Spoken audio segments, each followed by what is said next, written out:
In February 1959, a group of 9 Soviet tourists went missing in the mountains of the northern Urals. 2 weeks later, their bodies were found at the base of Mount Utterton, which in the language of the indigenous people meant the Mountain of the Dead. The place was named after the leader of the expedition, the Dyatlov Pass. Many years later, American student Holly King became so interested in this case that she decided to gather a new group and go to this mysterious place. The catalyst was a film about an expedition by American scientists who tried to solve the mystery of the Dyatlov group's death but achieved no success. Holly's professor suggested she take up this case for her psychology project, and she invited her friend Jensen to work on it as a film director. They applied for and won a grant. The professor mentioned that she first learned about these events from a novella by Soviet journalist Yarovoy, who soon died in a car accident after the book's release. Jensen suspected that this was how the authorities tried to cover up something terrible. And although people now know a lot about the events of those years, the complete picture remains a mystery. The most common explanation is hypothermic dementia. Although this can happen to those exposed to freezing, in this case, all 9 experienced tourists started undressing at the same time, which is simply impossible. Another frequent explanation is an avalanche. But if they heard the avalanche, why did they sit near the camp for 3 hours without shoes? So there are many answers to this question, one of which involves the secrets of the Russian military, making it seem that the truth will never be known. The first stage of the journey is a flight from Oregon to Chelyabinsk, from where the group will head to the Mountain of the Dead, named by the Mansi people due to a series of unexplained deaths and mysterious disappearances. So the expedition included sound engineer Denise, climber Andy, president of the Northwest Pathfinders Association, who has conquered all the steep peaks in the USA, and his friend Hauser, who spent a whole year conquering the Himalayas. After gathering the group, the guys began to prepare, buying rations, studying maps, and training in the mountains. On January 25th, the team set off. Sometime later, news broke across all US TV channels about the disappearance of 5 Oregon students in the Ural Mountains. Rescuers managed to find their belongings, tents, backpacks, and other equipment. A Russian TV correspondent reported details about the more than strange disappearance of the group of American documentarians, although experts are constructing their versions of the reasons for the disappearance. In winter, the temperature here can drop to -50 degrees, with strong, piercing winds whose direction constantly changes. This means that if a person walks against the wind and thinks they are walking straight, they might actually be walking in circles.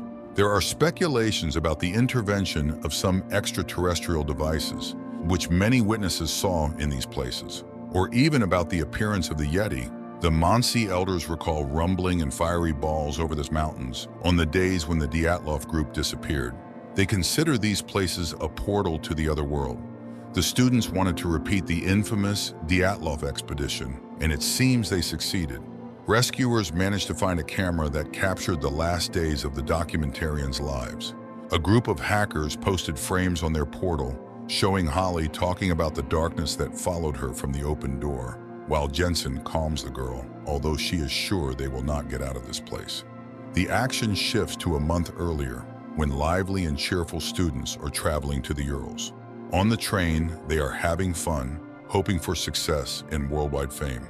Andy is proud of his acquisition, a phone with GPS, which will help them navigate the mountains, while Holly conducts tests to find out people's desire to hike. Soon the group arrives in the town of Evdel, where they plan to interview the only surviving member of the Dyatlov expedition, who left the route due to illness, but now he is held in a psychiatric hospital. However, doctors do not allow the Americans inside, and they only manage to see the old man showing them a note saying, "Leave." In the evening, the group goes to a local bar. The bartender pours them local moonshine and says that the Dyatlov group stopped here in 1959 and drank the same thing as the Americans. There, they meet Sergei, who speaks English and drives them to the village of Vizar, the last point before heading out on the road. The man tells them that his aunt, an English teacher, participated in the search for the Dyatlov group. She claims that in 1959, not 9 but 11 bodies were found near the Mountain of the Dead. Next to the last 2, which looked very different from the others, lay some unknown device. But none of this was mentioned in the reports. After the conversation, the guys set off on foot. At night, they stop and set up camp. as the weather begins to change. Hauser prepares a camp dinner, and the guys have fun joking with each other.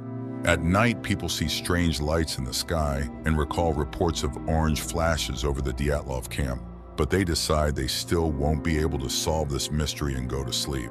However, in the morning, they notice numerous barefoot tracks of unusual sizes around the tents, resembling human ones. The main thing is that the tracks have no beginning or end, as if some creatures did not come to the camp but flew in. Nevertheless, they set off to explore the area. Soon the students find an abandoned meteorological station, around which the same tracks are found. And in the station's booth lies a torn-out human tongue. Denise panics and asks Holly to leave. But Jensen tells her about a past in China where animals and birds crash into cliffs and people go insane and die. It is said to happen because of the sound of the wind. Holly admits that she had a similar dream. Mountains, snow, and some door with darkness behind it. And then she heard about the Dyatlov Pass and realized that she would find out everything here. During their conversation, the camera captures two human figures running far in the background. Later, they go further and unexpectedly come to the Dyatlov Pass. Once, 9 people set up camp in this very place, had dinner, and went to sleep.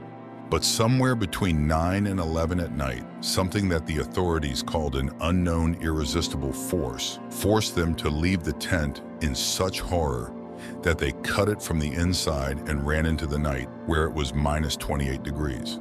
Holly marks the places where their bodies were found. The first deceased, Rustem Slobodin, Igor Dyatlov, the group's leader and the most experienced tourist. It was probably his idea to leave the tent. Zinaida Kolmogorova was closest to the camp, the only victim who resisted, as her tongue and most of her oral cavity were torn out. Lyudmila Dubinina, Nikolai Thibault Brignol, Alexander Zolotaryov, Alexander Kolevatov. The cause of death for all was called hypothermia, but Rustem and Nikolai had serious skull injuries, and Lyudmila and Alexander had broken ribs, which was not observed in others. There were no signs of an attack on any of the bodies, no external injuries. Something broke the skulls of 2 men and the ribs of 2 people without leaving even bruises. Moreover, Alexander's body had a high level of radiation. But from where, and why only on him? Georgy Krivonashenko and Yuri Doroshenko, when others ran away, sat by the extinguished fire and froze to death. While Holly is conducting research, Andy is surprised that their group somehow covered 22 kilometers in one day. Everyone's watches, GPS, and even the compass stopped working.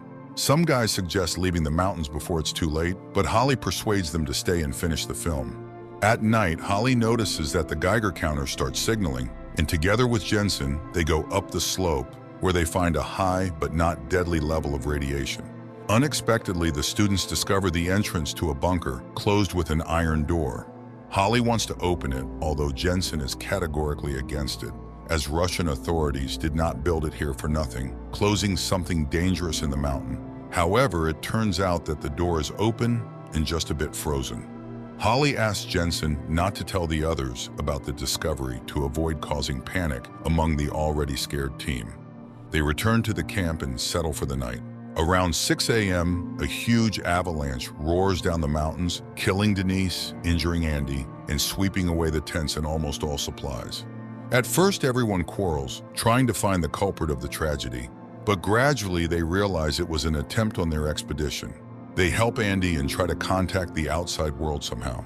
Holly tells them about the bunker, which enrages Hauser since they are freezing here in the snow while it might be warm there. The students launch a signal flare and wait for help. After some time, 2 people arrive, claiming they saw the flare, but Andy does not believe them since they have no backpacks and could not have reached here so quickly. He stays to hold them back while the others are ordered to run. The strangers shoot Andy and wound Hauser. Holly, Jensen, and the wounded Hauser barely manage to get into the bunker.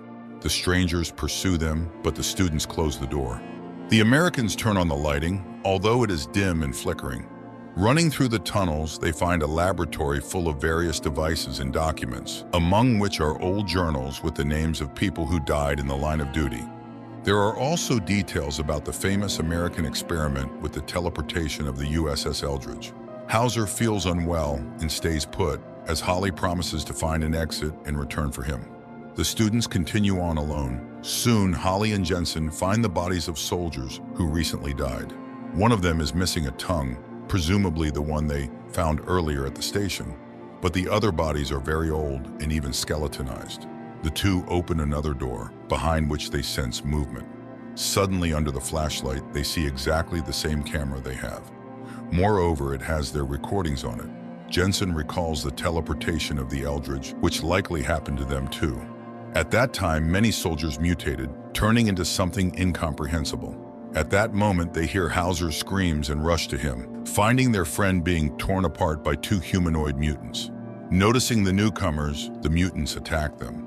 Resembling skeletons covered in skin, the mutants seem to possess the ability to teleport as they appear out of nowhere in any place.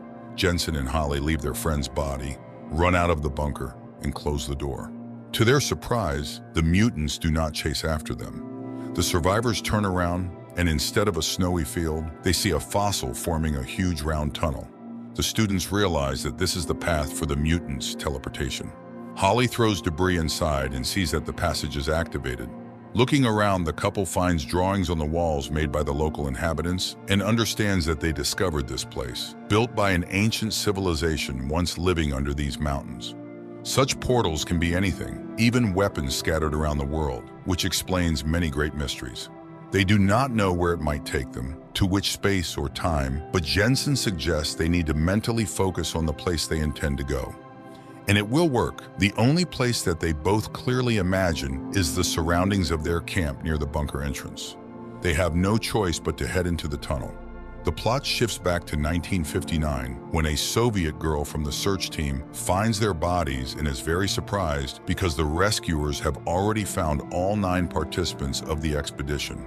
Approaching Soviet soldiers take the bodies to the bunker, while one major picks up the Americans' camera, not understanding what it is. The soldier wants to place the Americans with the other bodies, but the major orders them to be placed in a separate room for examination by a doctor.